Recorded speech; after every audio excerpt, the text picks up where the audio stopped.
I kind of find beauty in a lot of things that are supposed to be beautiful, but also in a lot of things that are not meant to be beautiful. And then I kind of arrange them into artworks. How a self-driving car would react to a deer crossing a road in the middle of the night, for example. These diagrams, they look very primitive, kind of pixelated, and there's something ghostly about it, and then I kind of find that mysterious. But also if you look at the first cave art, it looks also very schematic in a way. And in both there's a lot of beauty, so I try to create a tension between then and now. This exhibition, we decided to have this feel of you're walking through a set of caves, but instead of Paleolithic caves, it's contemporary caves. And the contemporary cave location is a museum. So you try to think of what is a contemporary material that makes sense to translate this digital image into a material fixed sort of reality that feels much more timeless and also that is a mirror of its time. The clay that I'm, for example, using for these artworks is a synthetic clay, but it looks like stone.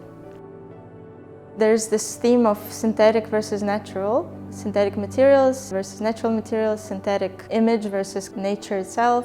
There's also an idea of a synthetic animal, which are laboratory worms. They are already kind of adjusted to human interests and needs.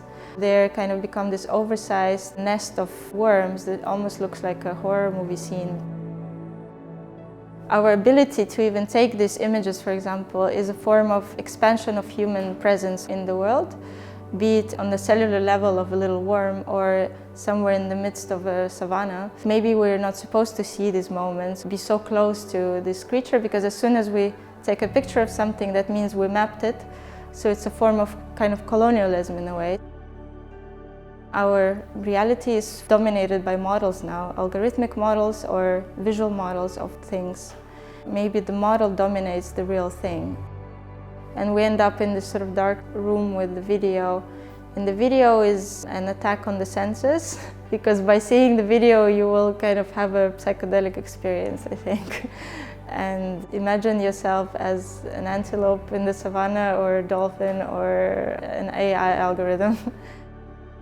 Who sees who, how we see nature, how nature looks back at us, and how we see technology and how it looks back at us, how it would be able to identify what we are. And I find that interesting.